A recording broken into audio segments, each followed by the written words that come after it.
Hi everyone, it's Michelle. I am here to share with you some flips of my latest journals. Just reopened the Etsy store for the first time this year.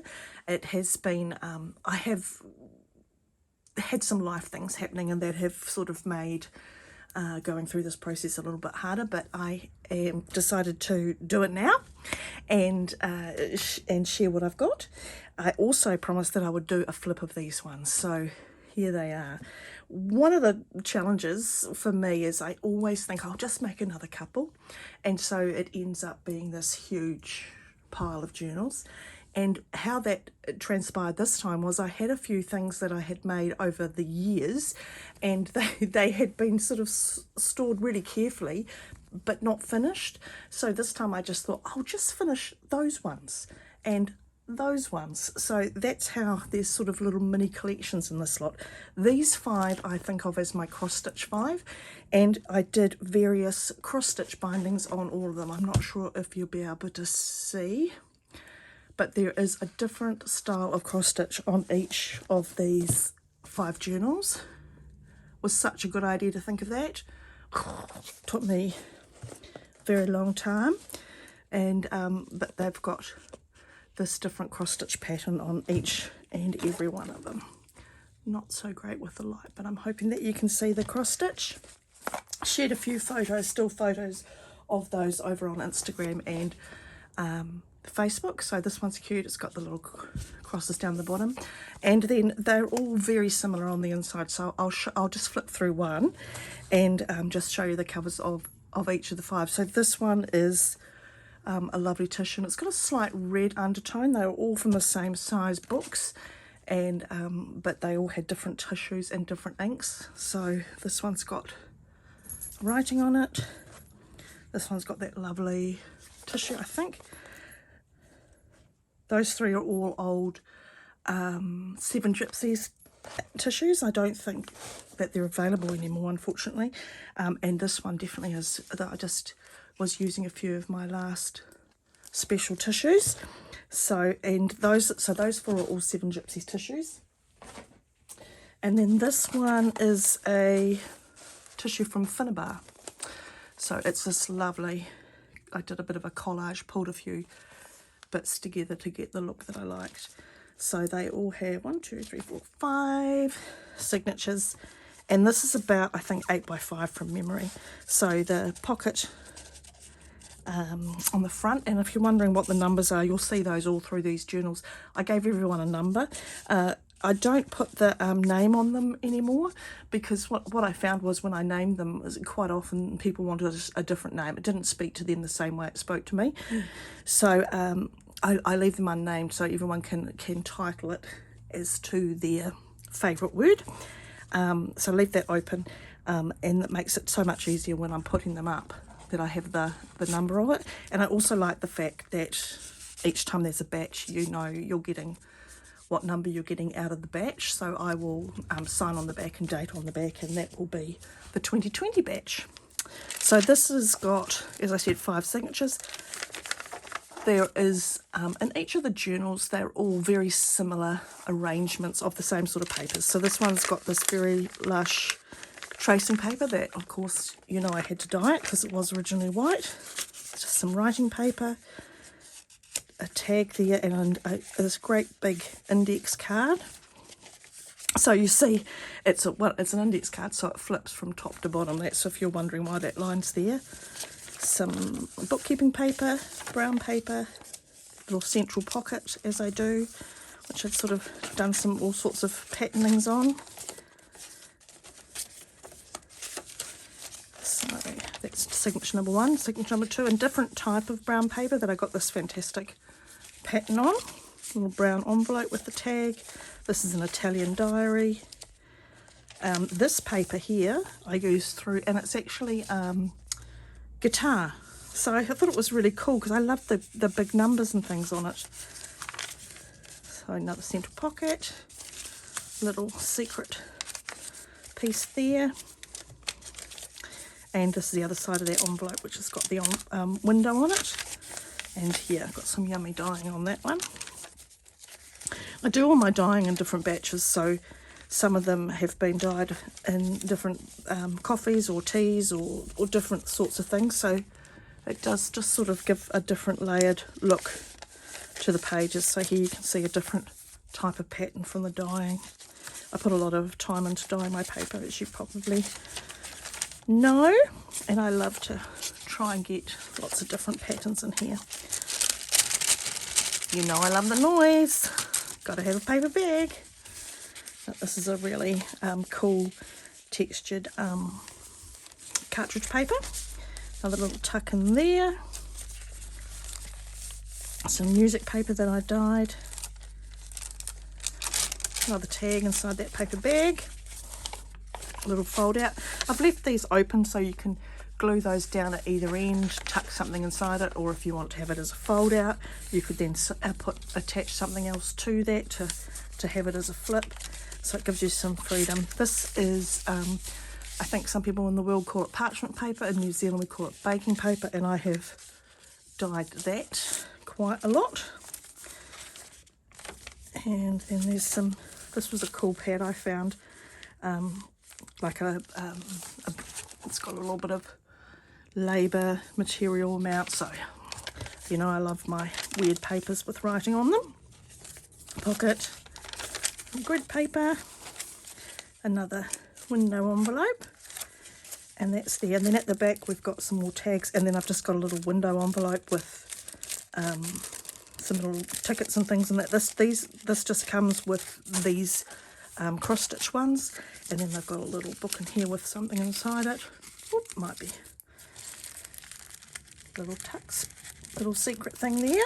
So that is what the cross stitch collection looks like. So there was 5 of those. I also had 5 of these ones.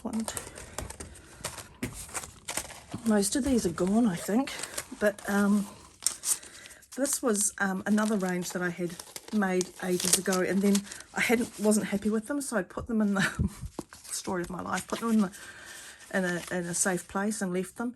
And so I decided actually I do kind of like the idea of it, and so then I went through and did another layer and a bit more ink and a bit more paint, and until I was happy with them. So they're all slightly different shades, because that's life. And there's 1, 2 and 3, so you can see some of them have more of a painted look, but they're all this lovely lush look. And then this number 5, I think this one, I haven't loaded this one, so I will be loading this one in the next couple of days. So I'll give you an idea. They are all sort of slightly under or slightly around 4 by 6 inches in size. And because I didn't do the inside pockets, I put a pocket on the front with some tags, music paper, cool dyed paper, parchment baking paper, drawing paper, little flaps, writing paper. So there's quite a few pages in here, lots of pages to write or draw or collage, scrapbook, whatever you fancy. Another little secret pocket. I quite like, you might have noticed this, I quite like the accident of this piece of paper, so I left it as it was. Sometimes the accidents, I've got some nice crinkly paper. And a couple of tags I've just tucked in there so you can find them as you go through. Another little fold out, some more cool accounting paper. And oh, this was another interesting one. It's got this weird little grid. I'm not sure if it will show up. Could be a bit too subtle, but you'll notice it in real life. More parchment paper, little sewn pocket with things inside it. So they've all got an assortment of stamped tags tucked all through, and then they've got these really interesting, so they're quite glossy on the outside, and then I kept them really matte on the inside, and it's quite grungy. So I loved it. I loved it. So that's those 5 in that collection. And what else have I got? I have an assortment of book covers that I did of all sorts of random sizes. And quite a few of these have sold as well. So I did my treatment on them, so just, you know, riched them up a bit, and 3 signatures in each binding. So you possibly know by now that I wrap my journals in approximately 2 meters of seam binding, which I've dyed and crinkled and all the rest of it. So I love this colour together, so that's why it's tucked in there so I don't lose it. So that is one cover. This one is another one of the Bobbsey twins, which I loved, and don't want to lose the ribbon on that. Oh, this one I did keep it au naturel, and so I love the inside, so I didn't put a pocket on, but I've got all these tons of little tags still. They didn't miss out on tags, so I'm tossing up actually whether I'm going to put a pocket there or not, but since I think I've already sold it, I probably might not. This one's a little cutie, The Story of Modern Science, and as I sewed some of them, if they had interesting in the spine, I sewed it so that I could still see what I liked of the spine. So I was really pleased with that wee one. Such a cute little size. I might look out for some more little ones to do.